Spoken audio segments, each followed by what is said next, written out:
Checking for sound, 1, 2, 3.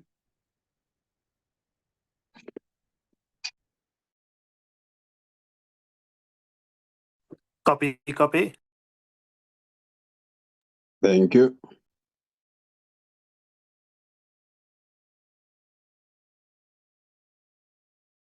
Morning.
Good morning, honorable members.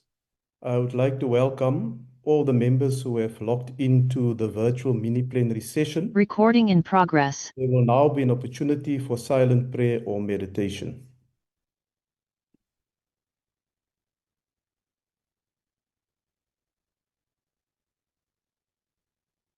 Thank you.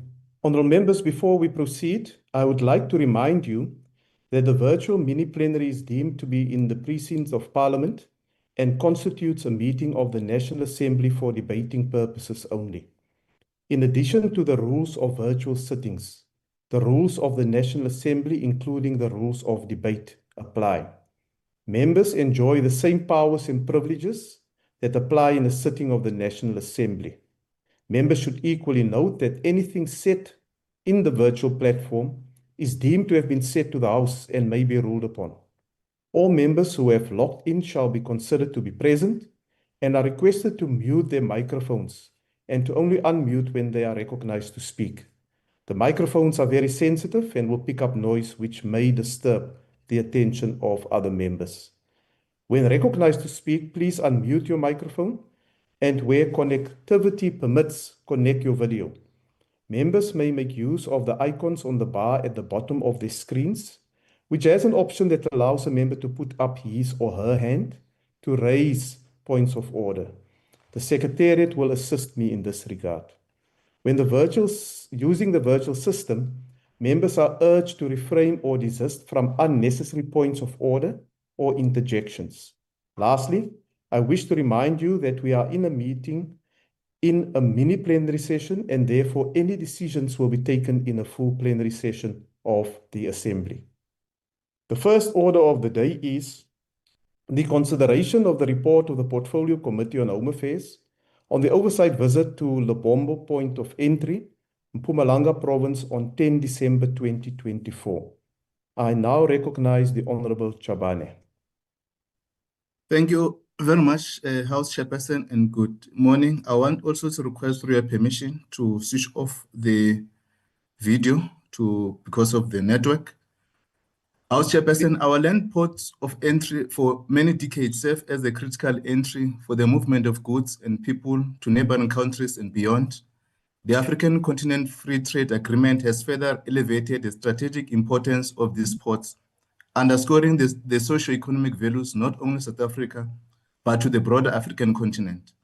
In recognition of their significance and in response to the ongoing and emergent challenges, the Portfolio Committee conducted an oversight visit to Lebombo Port of Entry in Mpumalanga. This port of entry is among the busiest in the country, particularly during the festive season and Easter season. However, the recent post-election violence in Mozambique presented unforeseen challenges that necessitated urgent oversight by the committee.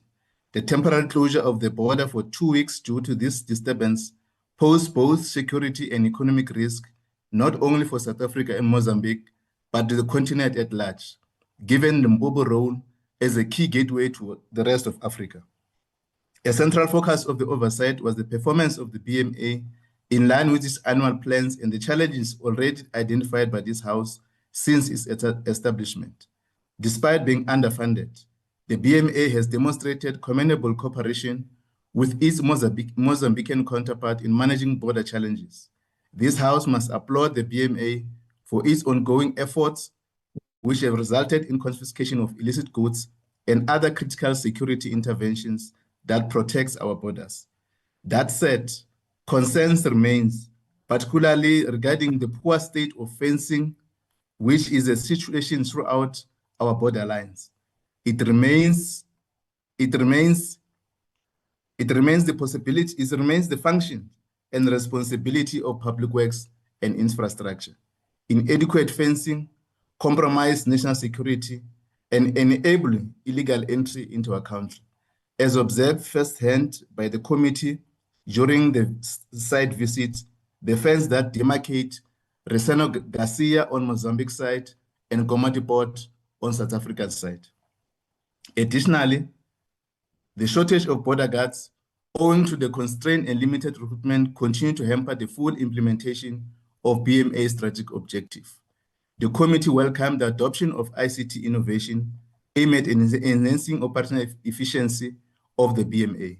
The recent Technology and Security Conference convened by the BMA revealed key areas that require more funding and cross-border collaboration to bolster security across our borderlines. We are all in agreement that our borders remain porous, a reality that led to the establishment of the Border Management Authority, and motivate the proposed legislative amendment aimed at strengthening the fight against cross-border criminality. House Chairperson, the committee recommended the following: that the Department of Public Works and Infrastructure must urgently outline and implement a plan to fence the entire 4,750 kilometers South African borderlines. Government must speed up the construction of one super border post at all 6 ports of entry, which the bidder will be announced later this year, to streamline process and improve efficiency. There's a need to strengthen bilateral parliamentary engagement with neighboring countries to harmonize legislative framework on migration management. This engagement become a special agent as the countries undertakes the review of the white paper on citizenship, migration, and the protection of refugees. In conclusion, House Chairperson, the committee's observations and recommendations aim to ensure the security and functionality and integrity of our border posts, particularly those as strategically important as Lebombo. We hereby present this report for consideration and adoption. I thank you, House Chairperson. So thank you, Honourable Member. The next speaker is the Honourable Ruas.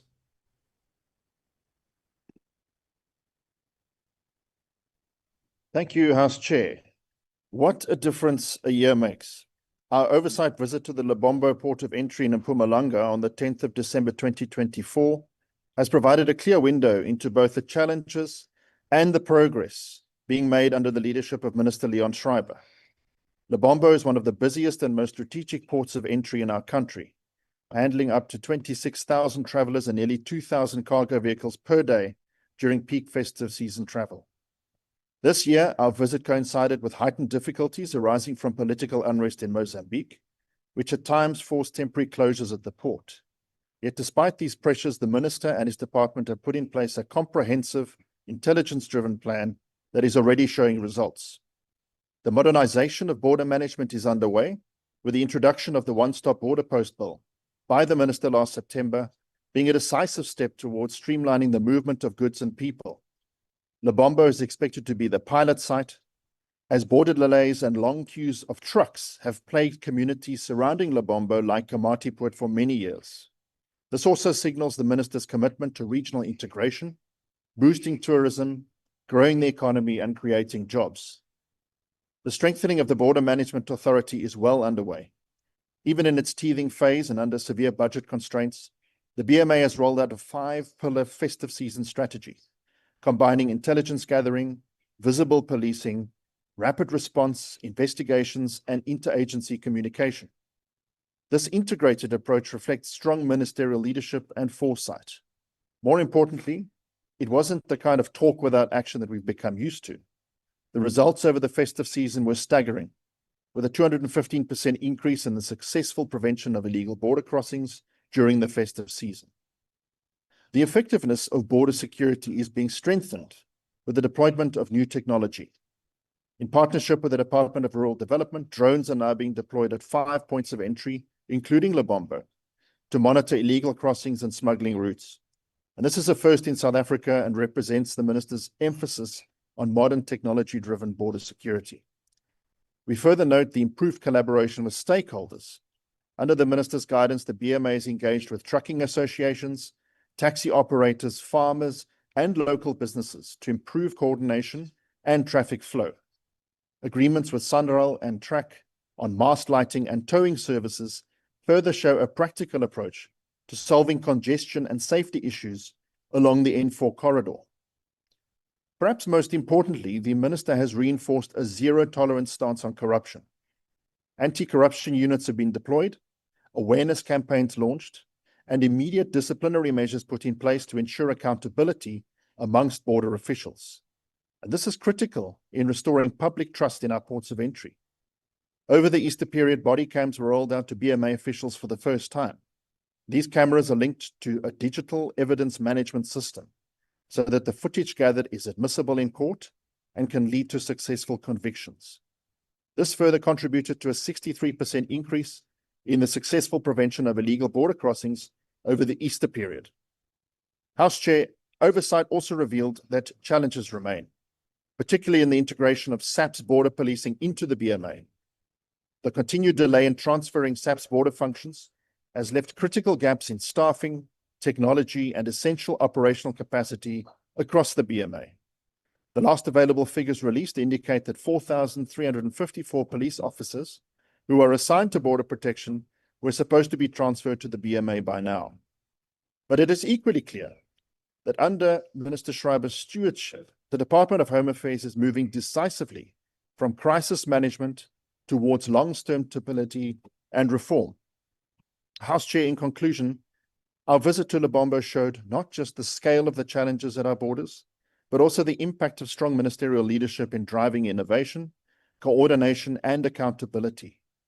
Under the leadership of Minister Schreiber, reforms are being set in motion so that immigration is based on opportunity and not based on fear, that will make our borders safer, more efficient, and more supportive of trade and tourism to grow the economy and create jobs.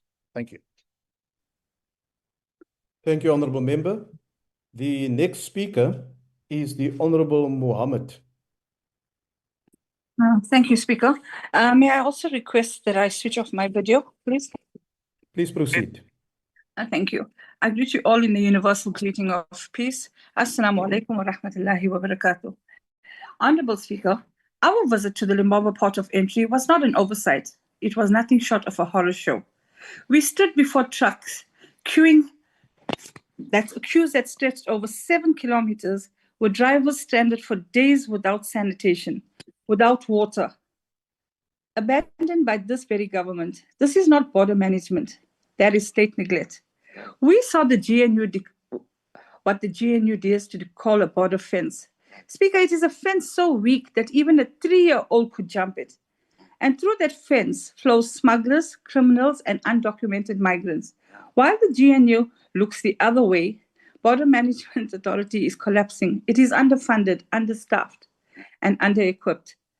SAPs continue to run a parallel policing structure, duplicating duties, wasting resources, and leaving gaping holes for syndicates to exploit. Now, on the point of technology, we were shown a drone from the Department of Land Reform. That demonstration was so poor that it failed to show any real purpose. To our dissatisfaction, we were then told it had already been implemented. So what was the point? This was a planned oversight. It wasn't something that wasn't organized or unforeseen, or we just went to on our own accord. They knew we were coming. This is not innovation. This is failure and a joke at the expense of South African people. While our borders crumble, corruption flourishes. Passports and visas are sold to the highest bidder. Fake immigration stamps in circulation. Even fraudulent emergency travel certificates issued right under the nose of Home Affairs. And then they get the greatest insult of all, the so-called policy of self-repatriation. Imagine this, Speaker, a government so incapable of identifying, processing, and deporting illegal immigrants that they leave it to the migrants themselves to self-deport. What is that? That is not policy, that is surrender. Honourable Speaker, this GNU government governs by promises, we will. But promises do not secure borders. Promises do not stop smuggling. Promises do not protect our sovereignty. The MK party rejects this report with the contempt it deserves. It exposes in black and white the GNU's failure to fund Home Affairs, failure to support the BMA, and failure to defend South African borders. Speaker, this is not border control. This is a border crisis. And it is a crisis created by the incompetence of this very government, the government of national unity. I thank you.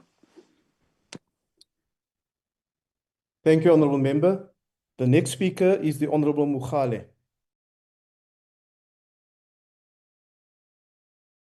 Thank you very much, House Chairperson. I will also request that I switch off the video. Please proceed, Honourable Member. Thank you, Chair.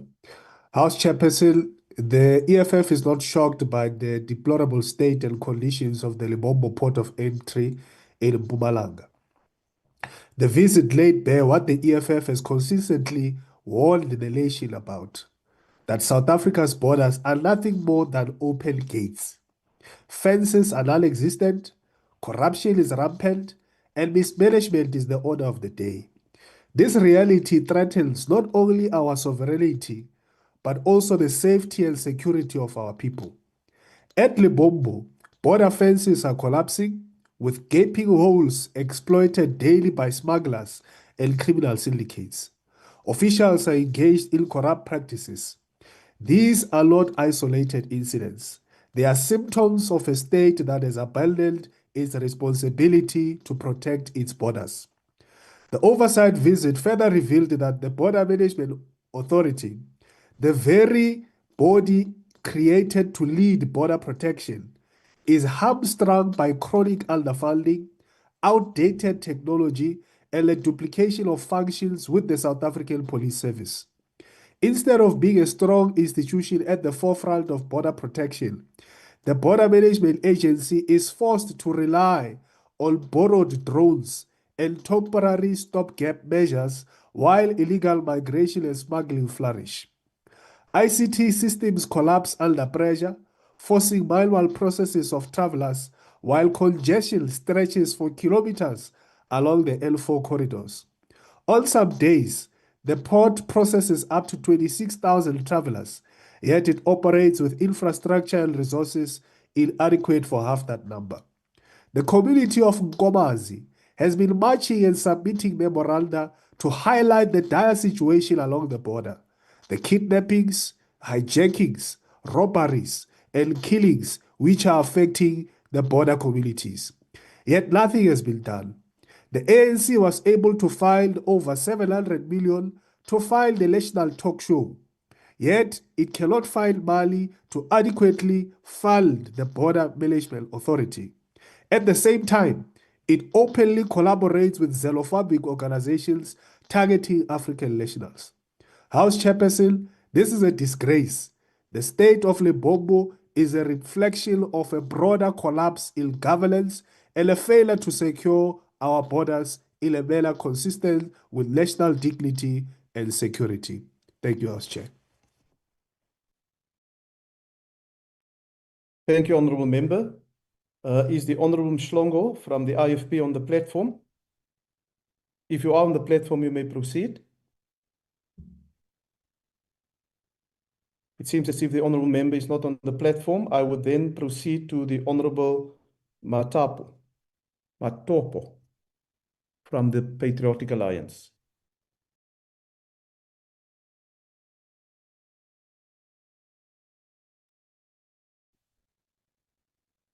The Honourable Member not on the platform, then we'll proceed to the Honourable Van Staden from the FF+.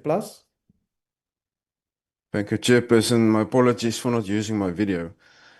Die verslag lig die probleem uit dat die SAPD by die Lebombo grenspos en Komati poort nog nie geïntegreer is by die grensbestuursowerheid nie. En die House Chair. Hello, Honourable House Chair. Yes, I am on Member, the platform. I have already identified and called on the other speaker. I will come back to you after the speaker has completed his input. Thank you. Okay, thank you.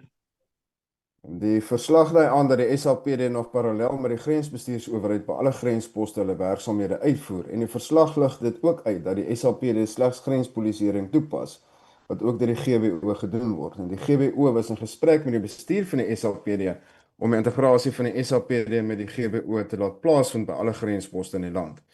En hierdie situasie en probleem kan toegeskryf word aan die traagheid van die minister van polisie om die werksaamhede en funksies asook die begroting van die grensbeveiliging oor te dra aan die grensbestuursowerheid nadat 2 jaar reeds verloop het sedert die totstandkoming van hierdie entiteit.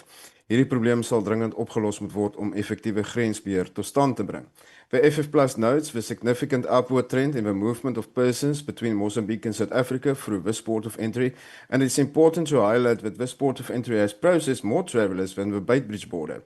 Similarly, there has been an increase in the movement of goods through the port of Maputo. However, congestion and ICT challenges persist, largely due to outdated and poorly designed infrastructure, inadequate corridor management, and difficulties with both the biometric movement control system and the enhanced movement control system, to name just a few. Added to this are the ongoing problems of corruption at this port of entry. Die integriteit van ons land se grense moet herstel word en weens swak grensbeheer is Suid-Afrika die ontvanger van groot getalle onwettige immigrante sonder dat hul potensiële bydrae beoordeel word. Onwettige immigrante plaas druk op ons waterbronne, gesondheidsorg, werksgeleenthede en ander maatskaplike dienste tot nadeel van die burgers van die land. Die VF+ verwelkom alle pogings wat aangewend word om ons landsgrense te beveilig, nie net gedurende die Kerstydperk nie, maar elke dag van die jaar. En ons spreek hoop uit dat 'n voldoende begroting aan die grensbestuursowerheid binnekort toegestaan sal word en dat die probleme rondom die SAPD spoedig opgelos sal word. Voorsitter, die VF+ ondersteun die verslag se aanbevelings. Baie dankie. Thank you, Honourable Member. I will now call on the Honourable Matopa. Thank you very much, House Chair. House Chair, following the Portfolio Committee on Home Affairs Oversight visit to the Lebombo Port of Entry on the 10th of December 2024, as recorded, Lebombo is not just a border post. It is a strategic gateway into our republic. What we observed was a system under strain, long queues, limited infrastructure, porous fencing, and a growing crisis of illegal foreign entry.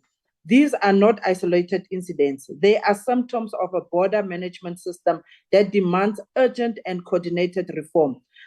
Chairperson, the Patriotic Alliance has constantly warned that uncontrolled migration undermines national security, economic stability, and social cohesion.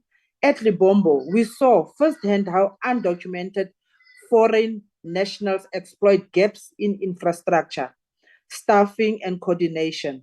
This is not xenophobia. It is a constitutional call for order, sovereignty, and protection of South African citizens. We therefore call for the installation of reinforced electrical fencing along vulnerable stretches of the borderline to deter illegal crossing and smuggling. The Minister of Police must expedite the integration of SAPS border units into the Border Management Authority, as mandated, to ensure unified command and operational efficiency. A full audit of undocumented foreign nationals processed at Lebombo over the past 12 months, including asylum seekers, deportations, and repeat entries. Acceleration of one-stop border post bill, with Lebombo as a priority pilot site, immediate upgrades to sanitation and health facilities to truck drivers and travelers, deployment of mobile processing units and additional BMA personnel during peak periods. Chair, these interventions must not be limited to Lebombo alone. We must implement similar reforms. Member, your across all time is now ports. expired. Thank you very much. The next speaker is the Honourable Ngobeni. Honourable House Chair. House Chair, Action SA rises in absolute urgency. The oversight visit to the Lebombo port of entry revealed a border post under siege and national security risk hiding in plain sight. We witnessed a 20-kilometer backlog of trucks, fences riddled with holes, and an ICT system so fragile that officials were forced to back to manual processing, an open invitation to corruption and chaos. While the BNA is mandated to lead, the South African Police Service still runs a parallel structure. This is a direct violation of the BMA Act and a gift to organized crime. Action SA therefore demands an immediate time-bound protocol for full SAPS integration. The threat is real and growing, Honourable House Chair and members. Political unrest in Mozambique has already fueled illegal migration, mineral smuggling, and human trafficking. Fraudulent passports and self-repatriation scams are undermining immigration control. And here's the sharpest indictment. Even the crocodile-infested rivers of Southern Africa seem more reliable than our under-resourced BMA. When the nature underperforms the state, then the crisis is undeniable. Therefore, Action SA calls for three things: full ring-fence funding for the BMA to acquire permanent surveillance technology, drones, and additional border guards required year-round. Seasonal loans and ad hoc deployments are reckless stopgaps. Secondly, the immediate repair and electrification of the border fence with a detailed compliance report to Parliament.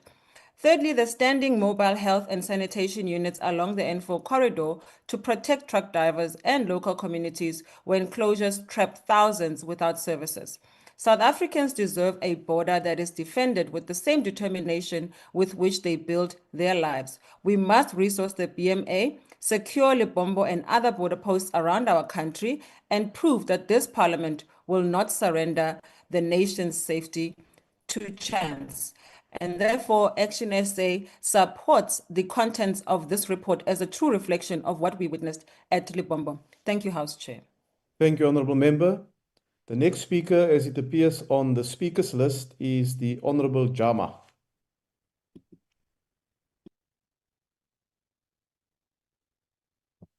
Is the Honourable Jama on the platform? It's Honorable Modise Mpia, House Chair. I will take it on behalf of Honorable Jama. Thank you, Honourable Member. You may proceed. Thank you very much, House Chair. I also request that I switch off my video. Yeah, please proceed, Honourable Member.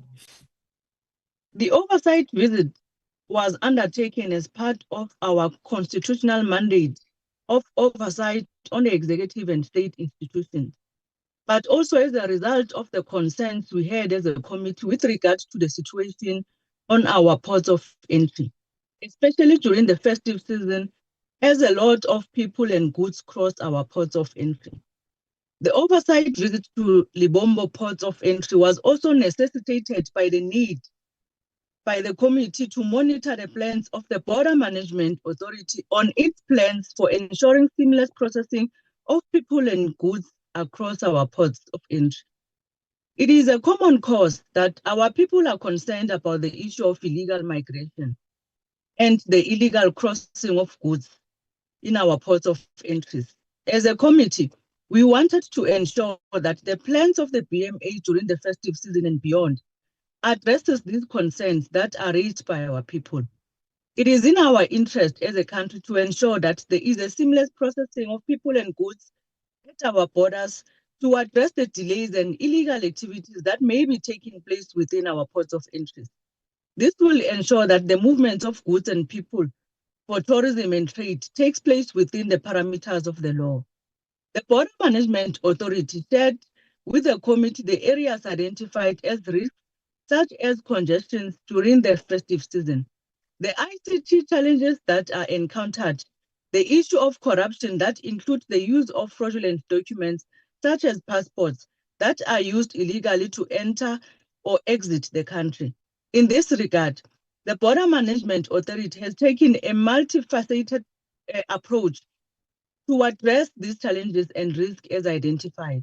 We also note and appreciate the working relationship between the Department of Agriculture, Land Reform and Rural Development in providing support to the BMA with drones as part of surveillance along the ports of entry.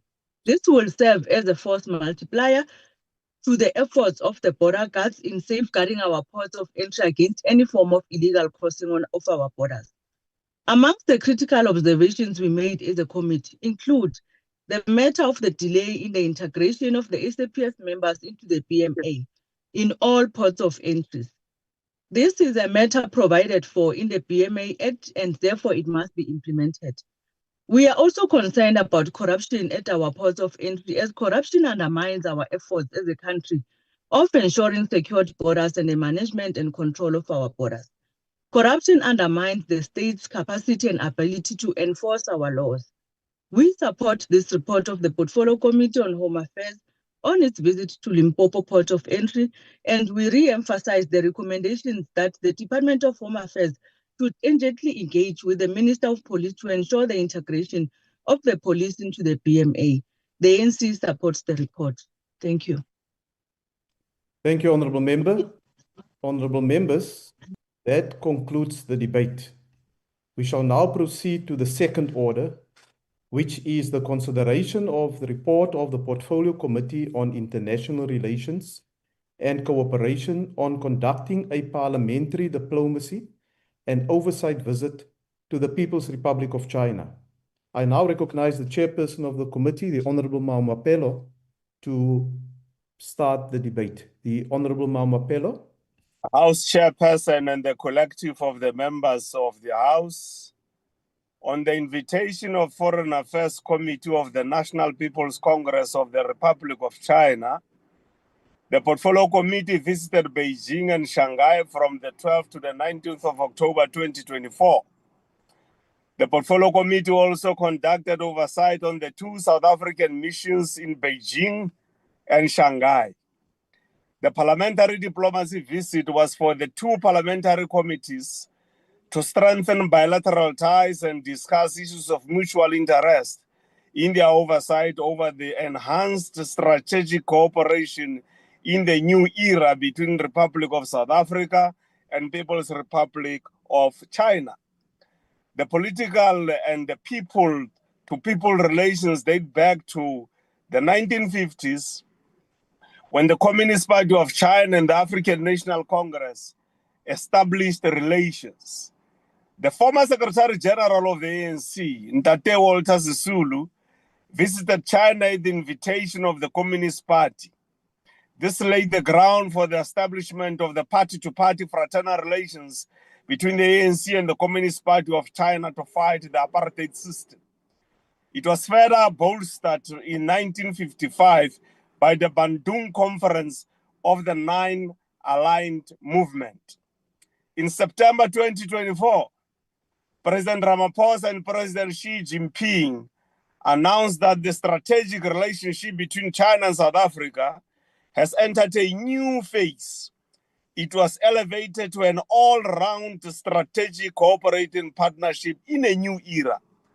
This was modeled to strengthen political, economic, and social ties between the 2 countries. South Africa adheres to one China policy. It recognizes the People's Republic of China's territorial and sovereign primacy over Taiwan.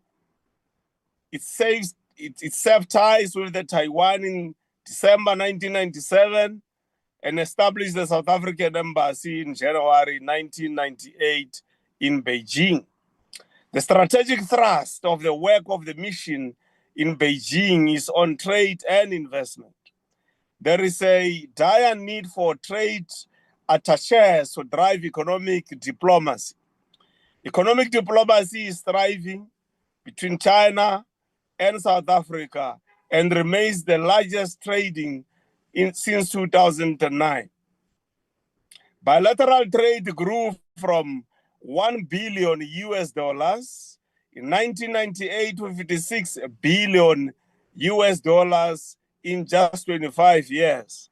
China has made over 25 billion investments in South Africa, creating over 400,000 jobs. Evaluation of an analysis which led to the mission in China being placed at level 2 of hardship of the hardship missions is one of the things that we appreciate.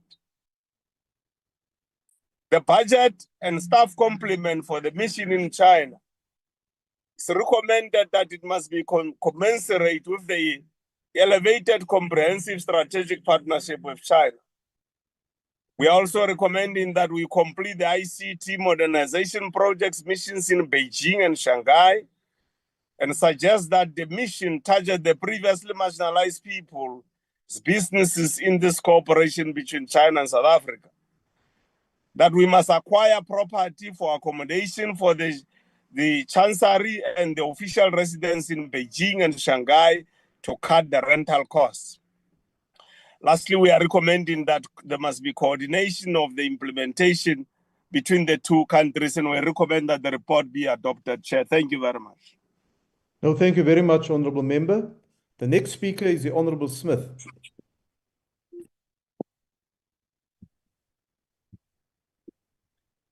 Thank you, Honourable Chair.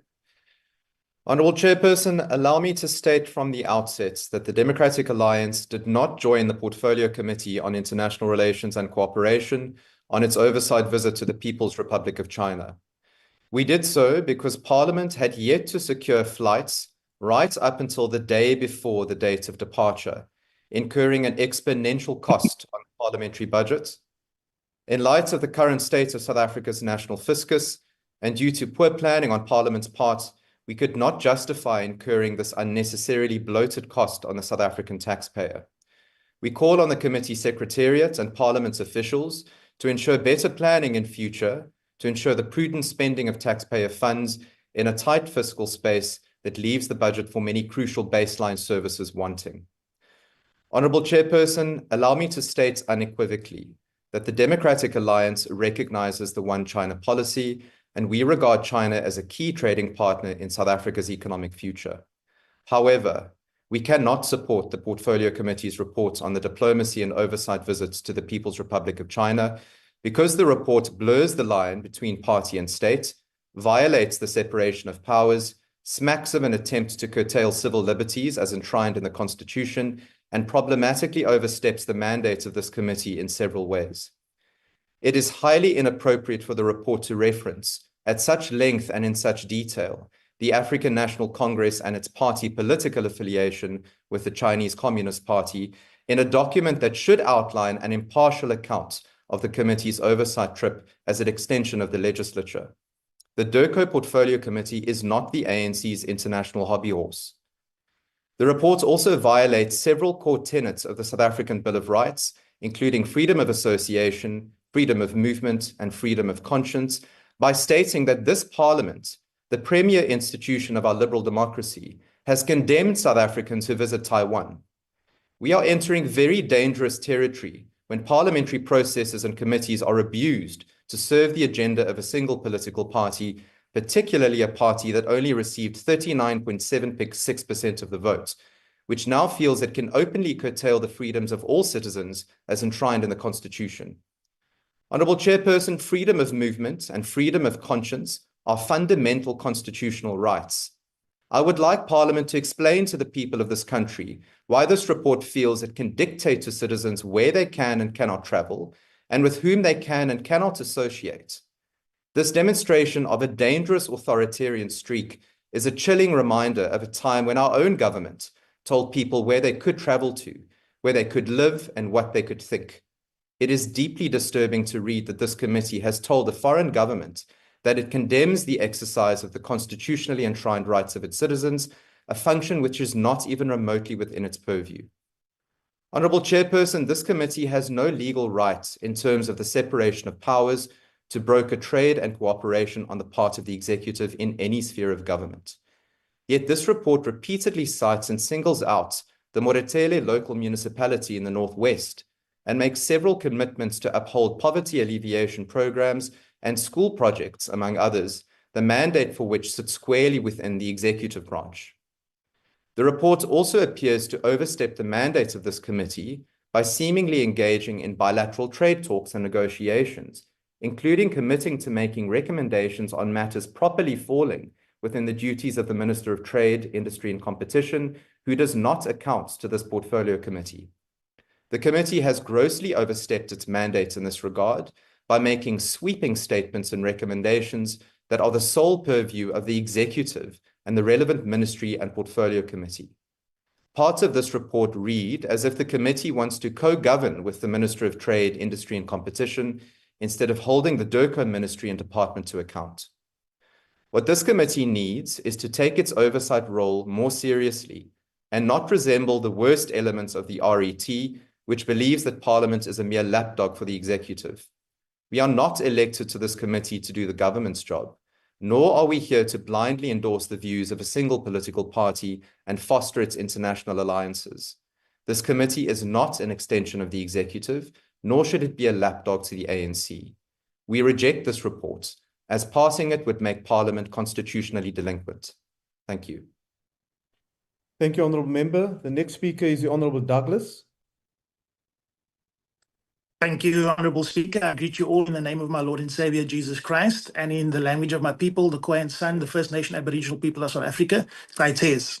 Honourable Speaker, as members of the Portfolio Committee on International Relations and Cooperation, our constitutional duty is clear to exercise oversight over DIRCO, evaluate South Africa's foreign policy engagements, and ensure that our international partnerships serve the interest of all South Africans, not just a privileged few. I'm very interested to hear what Honorable Smith has now said, because I don't agree with him. The reality is they are part of the GNU as the DA. And the reality is we're in the situation that we are in as DIRCO, in our embassies, because this budget that you have passed is an austerity budget, and it doesn't help us, and it creates a problem for us. It is within this mandate that we undertook an oversight visit to People's Republic of China, engaging with the National People's Congress, the Shanghai Municipal People's Congress, senior officials from BRICS institutions, and the South African missions in Beijing and Shanghai. Our engagements confirm that China views South Africa as a strategic partner. Bilateral trade has grown from $1 billion in 1998 to over $56 billion in 2023. China has invested $25 billion in South Africa, supporting more than 400,000 jobs on paper and opening access to a consumer market of 1.4 billion people. Yet, Honorable Speaker, South Africa is failing to convert this relationship into tangible benefits for its people. Our embassy in Beijing operates from an outdated rented building, inadequate for one of the most geopolitically strategic capitals in the world. We were there, it needs a lot of work and a lot of building. The consulate in Shanghai, responsible for linking South Africa to a region of 507 million people, operates with no marketing budget, no trade attaches, and outdated digital systems. Diplomatic residences remain incomplete, infrastructure is neglected, and staff are often forced to use personal funds to attend trade expos, represent South Africa, and even for their own medical costs. At the launch of the South Africa Chamber of Commerce in Beijing, 99% of attendees were white executives representing entrenched JSE-listed conglomerates. The same apartheid-era structures still controlling our minerals and our markets. I know this because I was there on behalf of the Black Business Council at the time, representing international relations. Black-owned businesses, cooperatives, and SMEs are systematically excluded from China-facing opportunities, despite this being the fastest-growing export and investment market on earth. While Kenya and Egypt welcome millions of Chinese tourists annually, giving them billions of dollars, South Africa receives fewer than 90,000. This is a shame. Our outdated systems fail to integrate WeChat Pay and Alipay used by over 1.2 billion Chinese consumers. Our English-only e-visa platform excludes potential travelers, costing us billions in missed tourism revenue every year. Honorable Speaker, beneath these figures lies the hard truth. South Africa's China trade is captured by white monopoly capital. Over 80% of our exports to China are raw minerals, platinum, coal, iron ore, manganese, extracted from stolen land, still controlled by apartheid-era corporations. The overwhelming beneficiaries are Anglo-American, De Beers, Sasol, Discovery, Aspen, and other JSE-listed elites. Less than 5% of this trade directly benefits Black-owned enterprises now in 2025. And our township economies, our rural development, our youth and women are all excluded, as is our indigenous and Aboriginal people. We are exporting our wealth and importing poverty. DIRCO, instead of transforming this dynamic, has become an elitist department that facilitates apartheid-era corporate interests, nice shows, dinners abroad, while leaving ordinary South Africans excluded from global markets. That's what we need DIRCO to do.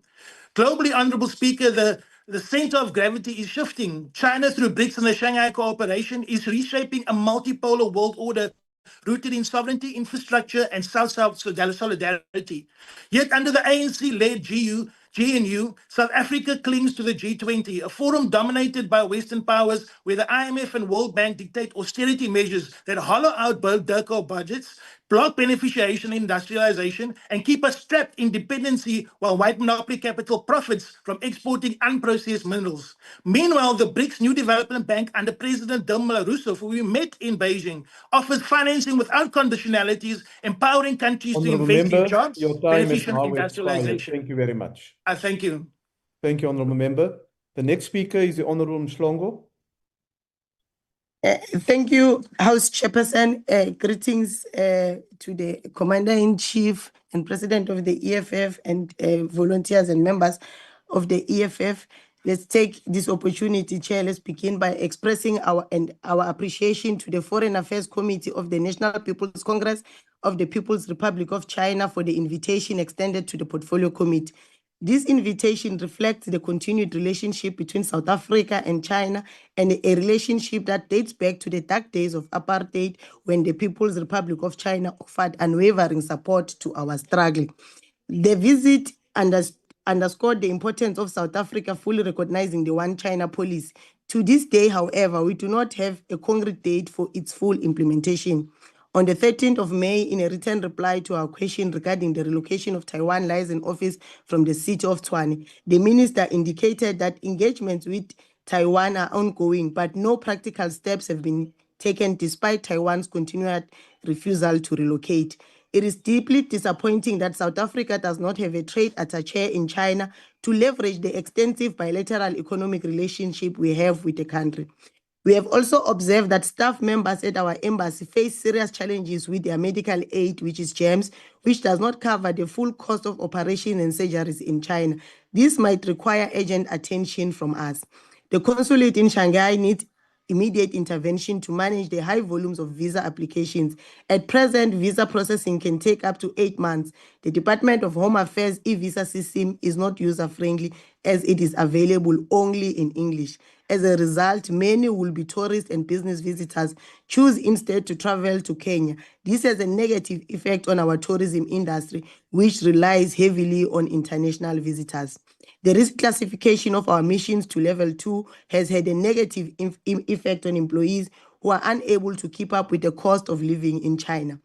Furthermore, the continuous renting of office spaces by our embassy is not financially sustainable in the long run. It will be more cost-effective to secure our own building. It is also important that the Department of Home Affairs modernize the ICT infrastructure in our missions abroad. Lastly, we must emphasize the importance of strengthening oversight mechanism. Oversight visits to South Africa's missions abroad and to international organizations, of which South Africa is a member state, are critical, especially considering the fact that approximately 60% of the budget of DERCO is spent in these areas. The EFF supports the recommendation of this report, and the EFF was present at the oversight in China. Thank you very much, House Chairperson. Thank you, Honorable Member. The next speaker is the Honorable Mwango. Honorable Chairperson, honorable members, the old adage remains true. No country is an island. Furthermore, in today's era of globalization, international relations play a vital role in advancing strategic, technological, and commercial interest. We note that the focus of oversight was to ensure that the people of both countries benefit from the upgraded relationship.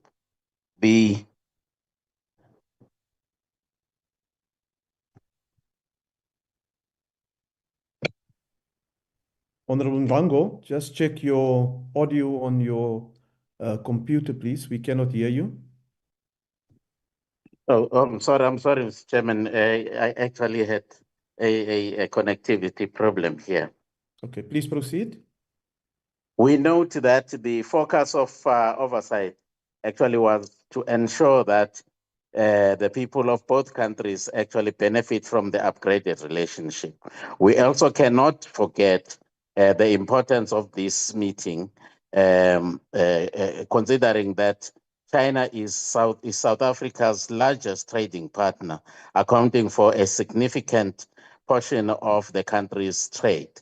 Furthermore, we welcome the investment by China, which has actually resulted in the creation of over 400,000 jobs.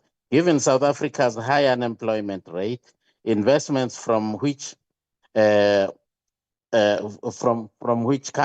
whatever country directly benefits our people.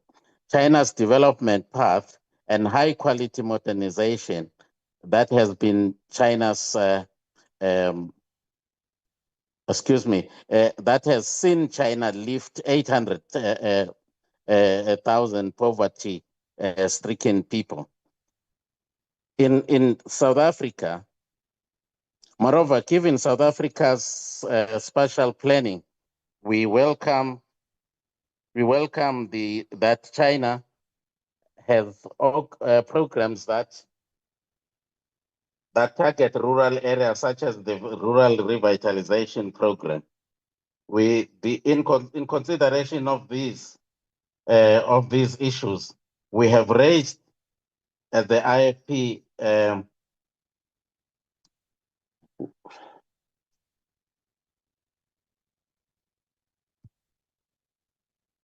Honorable member, your time is now expired. Hello. Yes. Honorable member, can you conclude because your time is expiring?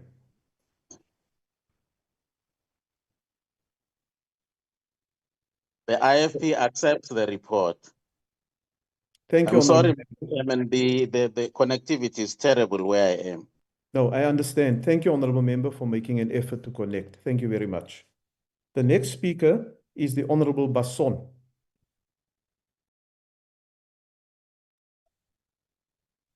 Thank you, Chairperson. Eerbare Speaker, eerbare lede, mede-Suid-Afrikaners. Die onlangse besoek aan China was meer as net 'n amptelike besoek. Dit was 'n belangrike stap om ons verhouding met China te versterk.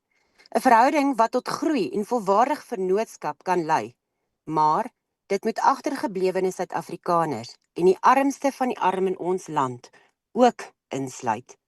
Ons verhouding met China het ontwikkel van ondersteuning tydens ons bevryding tot 'n strategiese vennootskap in die nuwe era.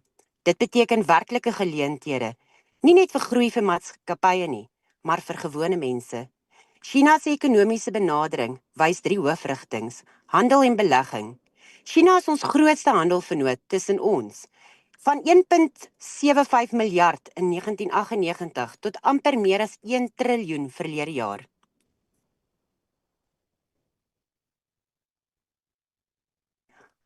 Ons voer al beesvleis en natokariepere uit. Daar is nog kans vir die boere en besighede om meer produkte soos sitrus, wyn en neute ook uit te voer. Maar hierdie voordeel moenie net by groot maatskappye bly nie. Swart besighede, klein boere en jong kleerling-entrepreneurs moet ook baat vind. Armoedeverligting en landelike ontwikkeling. China het meer as 800 miljoen mense uit armoede gehelp. Nie deur toelae en grants nie, maar deur projekte, vaardigheidsontwikkeling en werkskap. Hulle wil saam met ons werk om dieselfde hier te doen. Maar ons vertragings, soos die skoolprojek in Mortarelle, lê wat hierdie voorwerking keer. Ons moet self beter begin werk, sodat hulle ons met oorgawe wil help. Die nuwe ontwikkeling sonder swaar voorwaarde. Die nuwe BRICS Ontwikkelingsbank finansier groot projekte sonder moeilike voorwaardes, waar westelike instellings ons hande kan vat. Maar ons regering beweeg te stadig om hierdie geld te kan gebruik. Ons kan nie bekostig om sulke geleenthede mis te loop nie. Wat moet ons nou doen? Honorable Goeie Member, your vraag. time is now expired. Thank you very much. The next speaker is the Honorable Nkobeni.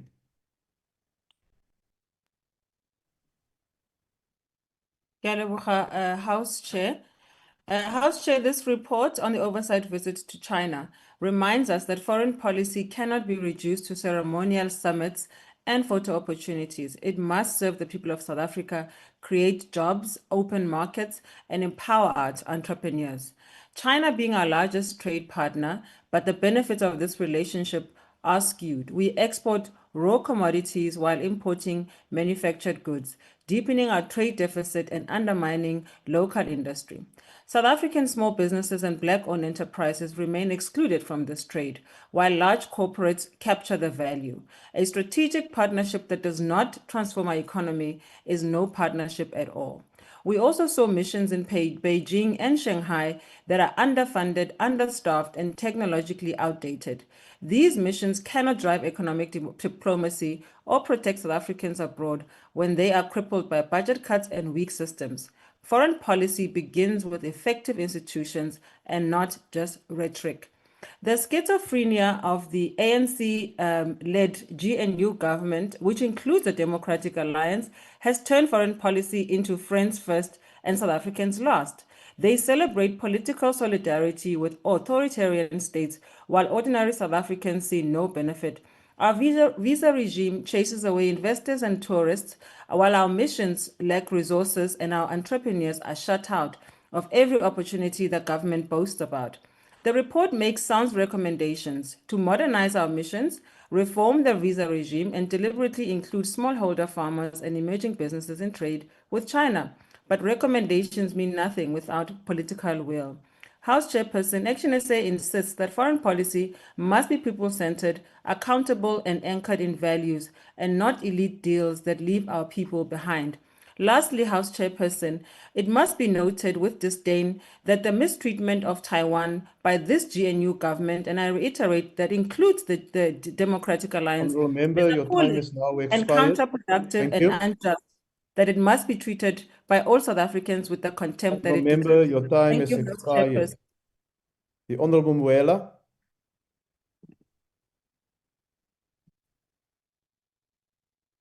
The next speaker is the Honourable Mwela.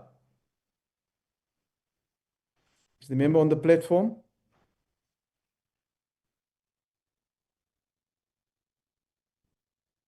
Honourable Mwela, will you unmute yourself because we can't hear you?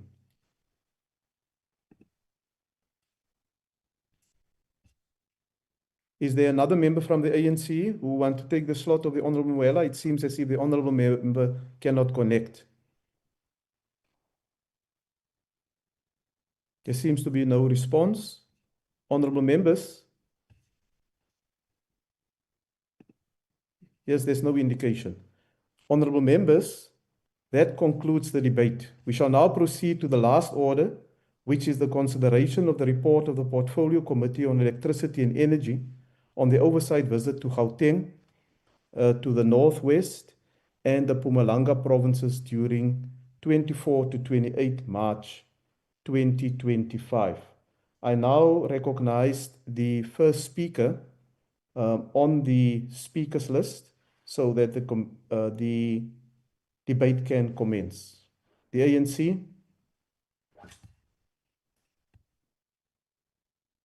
Is the member from the ANC on the platform? Honorable House Chair. Yes, Honorable Member. Yes, I'm present.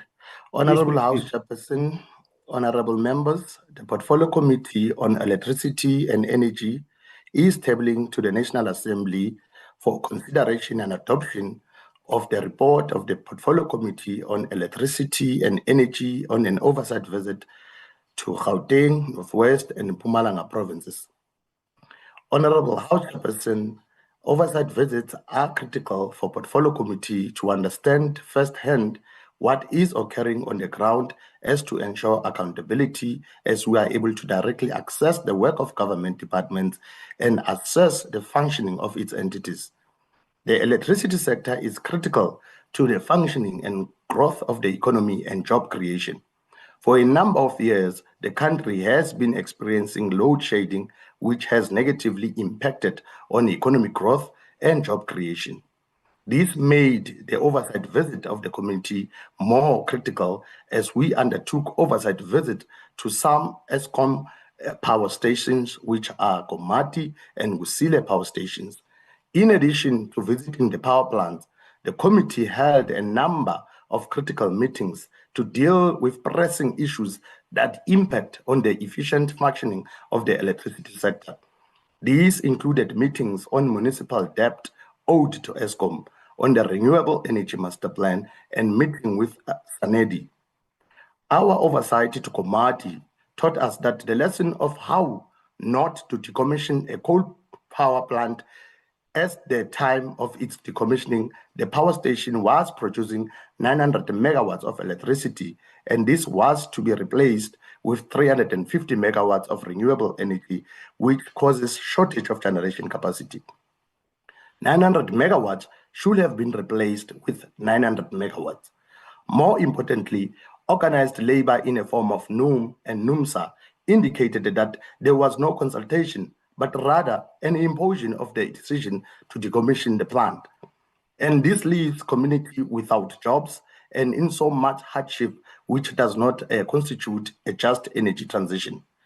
Communities must be consulted when decommissioning power plants, An alternative economic activity and employment needs to be created as part of the just energy transition. The development of Kusile power station was affected by state capture, and on the oversight, we were able to find that 5 out of 6 units were functional, with unit number 6 becoming operational on the 23rd of March 2025, bringing additional electricity supply. Unit 4 and 5 are utilizing flue gas desulfurization, and this has followed by Unit 3.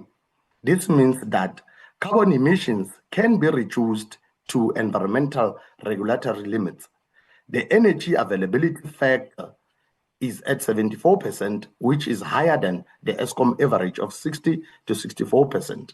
Much more is expected as the plant is developed to perform more optimally and needs to set a target of at least 85% of energy availability factor. Municipal debt remains a problem, as local government has been unable to fence its electricity supply to ensure that it is able to pay ESCOM. This debt has been ballooning and it's reaching unsustainable proportions and is being dealt with by the department. The department needs to focus on Mpumalanga, Gauteng, and Free State, where 72% of the debt lies. The rollout of prepaid meters needs to occur at a faster pace to reduce this debt. This places a pressure on ESCOM in terms of its regulatory revenue requirements and on its working capital to increase plant maintenance and reliability to enhance generation capacity. This places upward pressure on the price of electricity to consumers. The price of electricity must be reviewed, including the formula for pricing of electricity. Both NERSA tariffs for ESCOM and that of municipalities must be reviewed. In the Western Cape, the surcharge started at 100 Rand and now it's at 300 Rand per month, which is far too high for the middle class and working class. And this is above the high electricity tariffs. This is clearly not sustainable, and it creates structural inflation and it makes our economy uncompetitive. The implementation of renewable energy master plan, accompanied by the development of the battery storage, must be implemented to ensure increased generation and supply capacity, especially during peaking times. The further development of renewable energy is also dependent on the development of the transmission network. SANEDI needs to complete the integrated resource plan, as this plan will guide the development of the electricity sector and the role of different energy carriers. This will enable the development of bankable business plans. It is important that we are able to bring green hydrogen to an implementation stage. SANEDI will continue to play a critical role in the development of the electricity energy sectors. The report makes many important observations. Remember, your and time has recommendations. now expired. Thank you very much. The next speaker is the Honorable Milam. Thank you, House Chairperson. We're here to consider the report from the Portfolio Committee on Energy's oversight visit to Gauteng and Mpumalanga in the Northwest. I was part of that delegation, and I can tell you what we saw on the ground was not a system with minor problems. We saw a system in a state of catastrophic failure that is rotten from the top down. The report, for all its diplomatic language, paints a devastating picture of ANC governance and mismanagement. Let's start at Komati Power Station. We were told that this would be the flagship project for a just energy transition. Chairperson, what we found was a transition that is anything but just. It is a textbook case of government betrayal, a lack of planning, and poor implementation.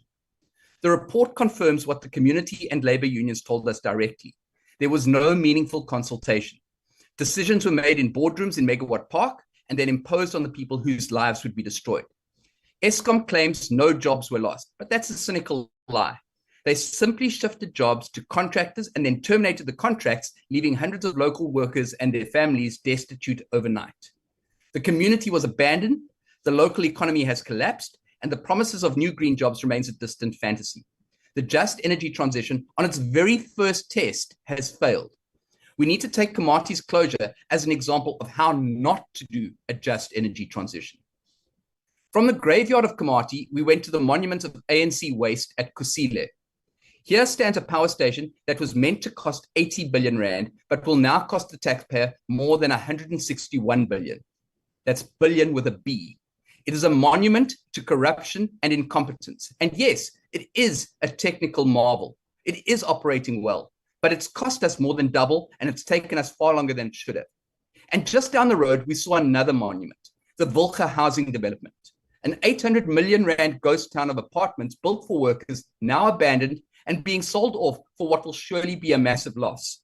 800 million rand of public money gone with zero accountability. Every time South Africans pay their exorbitant electricity bills, they are paying for this failure. And where is this money going? It certainly isn't being collected from the ANC's own failing municipalities.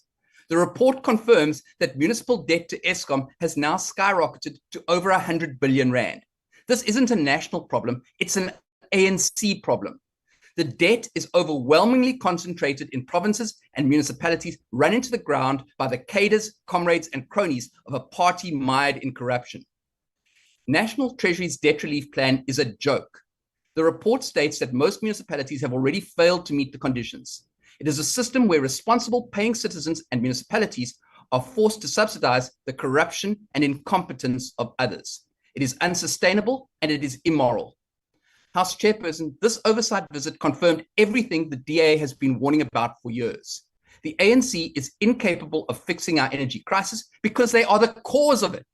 They talk of master plans and roadmaps, but the reality on the ground is one of abandoned communities, monumental waste, and a debt crisis that is spiraling out of control.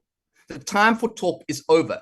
The only solution is to get the politicians out of our power stations. We must break the Eskom monopoly, establish a truly independent grid operator, and allow municipalities that work to buy directly from the cheapest producer. We need accountability, not more bailouts. We need a government that serves the people, not a party that serves itself.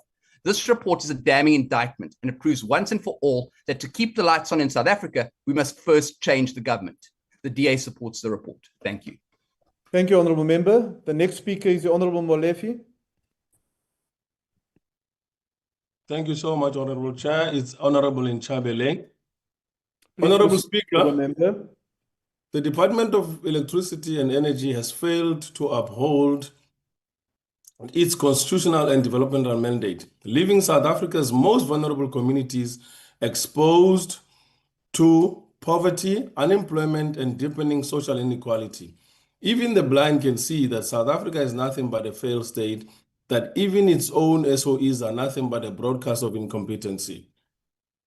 Failure of constitutional mandate. This report paints a dull picture of how the department intentionally continues to kick the curb, neglecting meaningful engagement with local communities and affected workers, as seen during the decommissioning of Komati Power Station.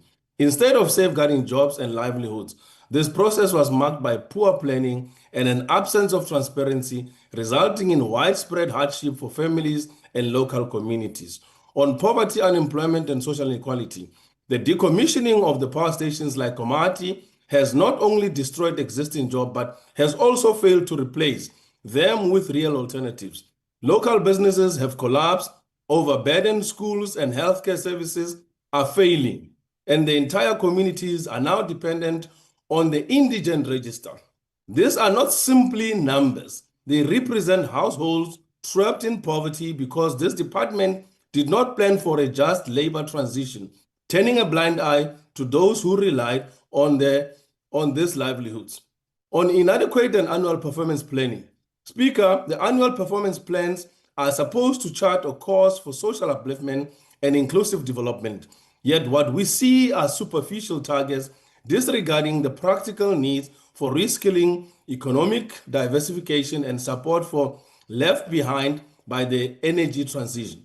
Promises of skills development are nothing without implementation, and even the recommended training facilities at Komati remains unoperational. On persistent women inequality, women in rural and industrial communities suffer the most when jobs and services disappear. Neither the department nor its agency have demonstrated any focused approach to ensure women benefit from new energy initiatives. The failure into transition process is a missed opportunity to empower women as leaders in developmental and entrenching inequality. On the lack of support for disadvantaged communities, Despite extensive recommendation, the department continues to neglect social infrastructure upgrades, water, health, education, and housing in areas affected by decommissioning.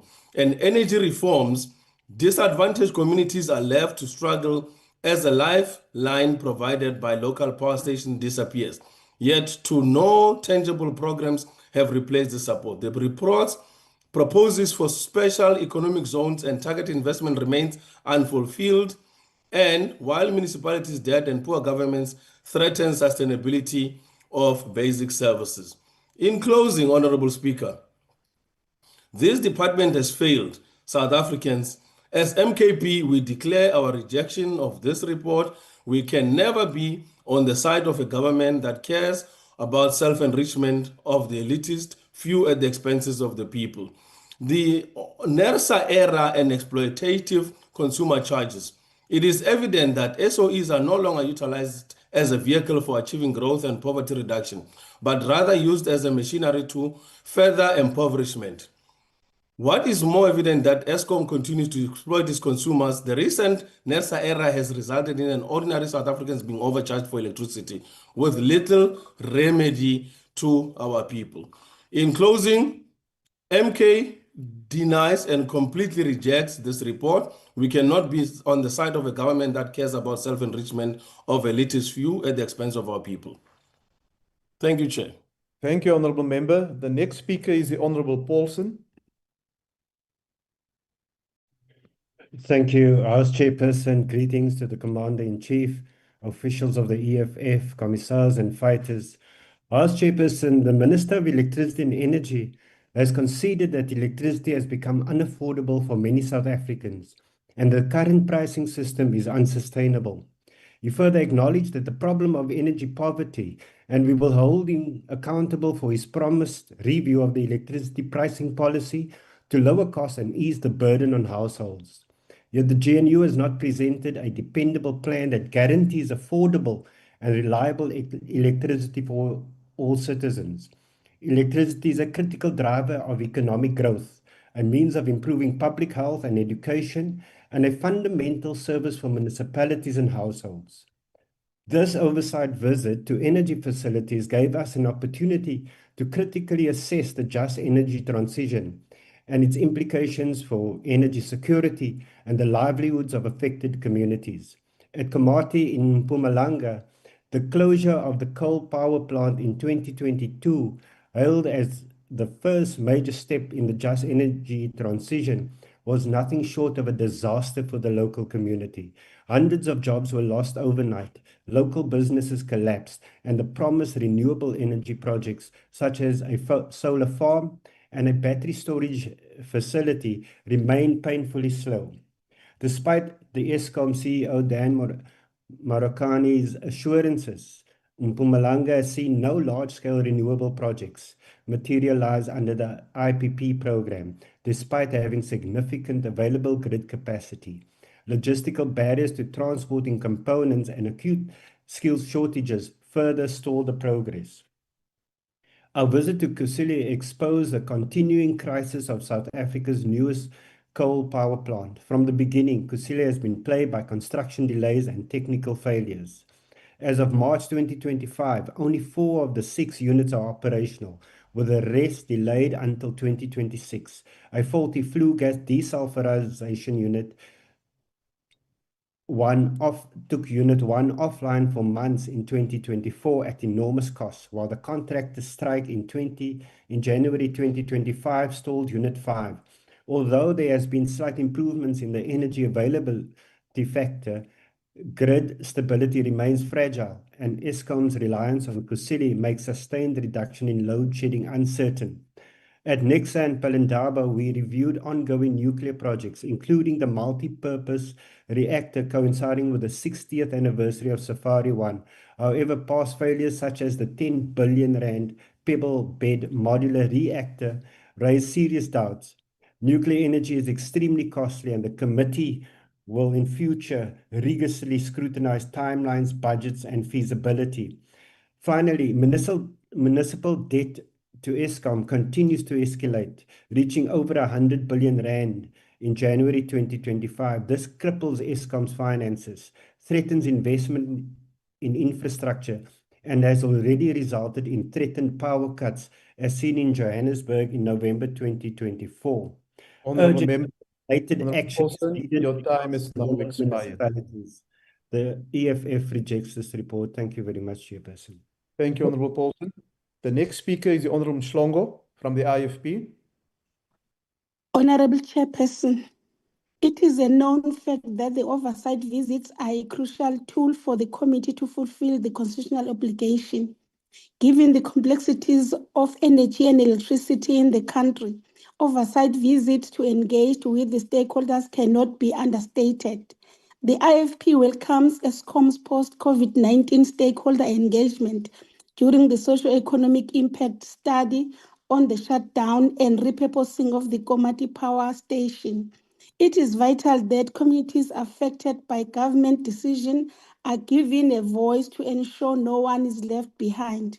The commitment was further demonstrated through additional community engagements by the provincial government and the African Development Bank. The IFP has consistently called for a diversified energy mix. We therefore welcome Eskom's reaffirmation that the core principle of the just energy transition is that it must indeed be just. The IFP notes that government's initiative to address the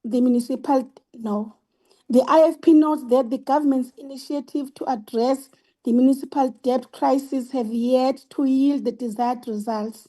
However, we commend the Minister of Cocta for the efforts and remain hopeful that these will soon bring meaningful improvements. In consideration of the issues we have raised, the IFP accepts the report. I thank you. Thank you, Honourable Member. The next speaker is the Honourable Beasley.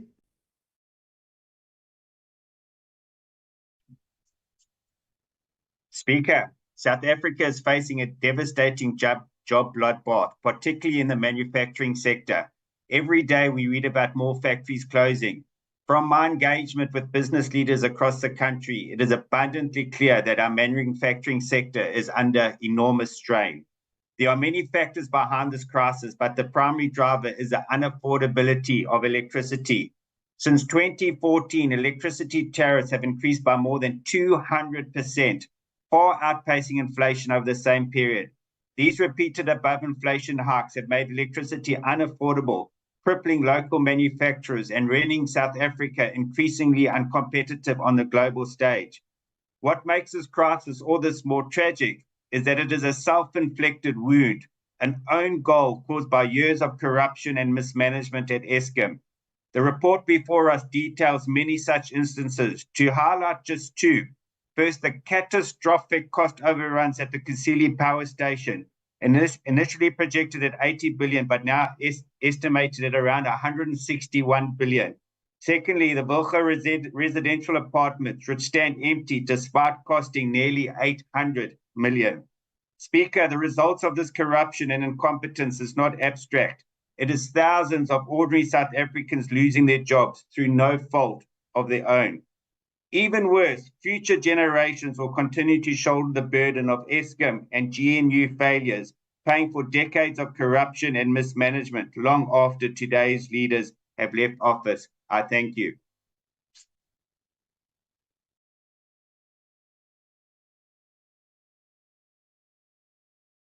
Thank you, Honourable Member. The next speaker is the Honourable Mvana. Thank you,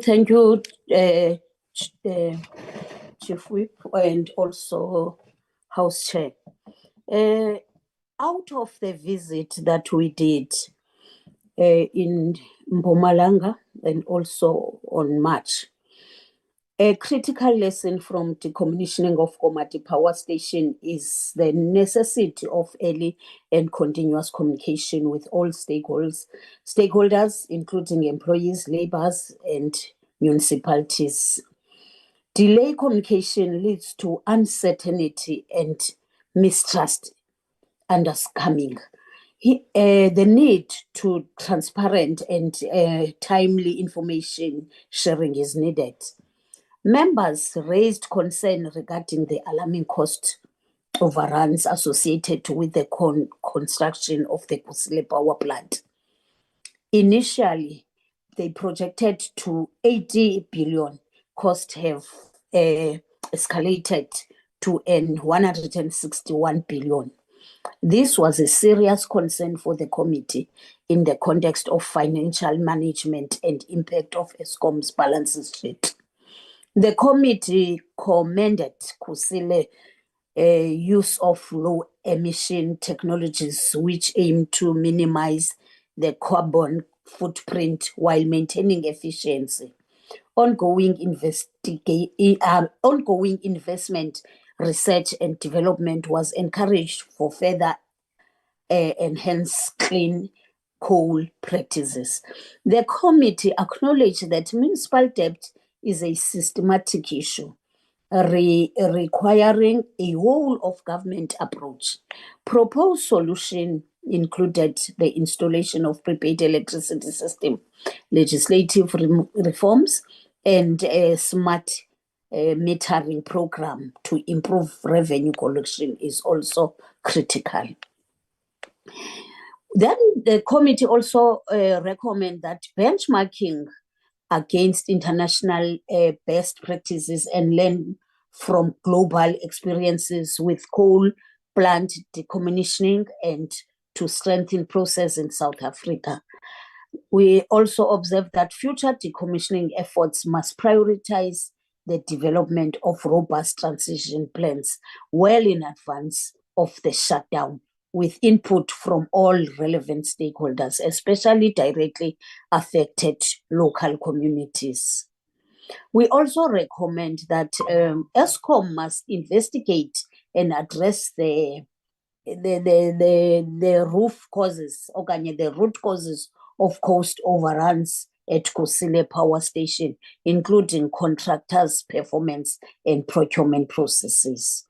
A report should also be submitted to the committee within no time to prevent corruption and hold individuals accountable for the past transgression with reference to there is a VIG, they call VIG housing development.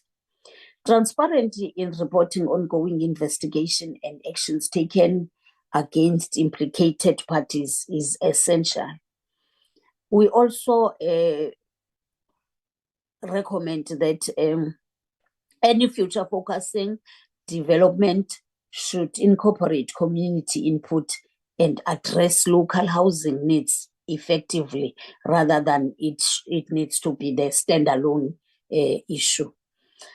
A dedicated municipal recovery task team comprising the presidency, Eskom, department, National Treasury, SALGA, and other relevant stakeholders should also be established.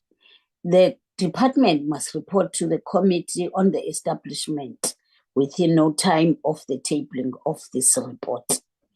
The integrated resource plan must be submitted to Parliament by the end of the quarter, that is the quarter that will be the last quarter, that is the third quarter of 2025 and 2026 financial year.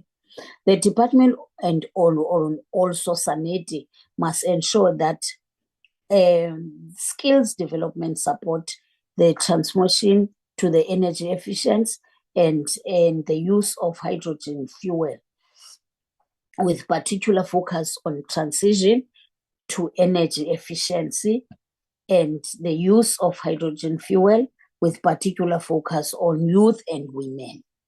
The department should also include a key performance indicator on skills development and education in its annual performance plan for the 2025 financial year. I think those were the observations that we had as the portfolio committee that visited the following areas in March. Thank you, House Chair. No, thank you, Honourable Member. Honourable Members, that concludes the debate.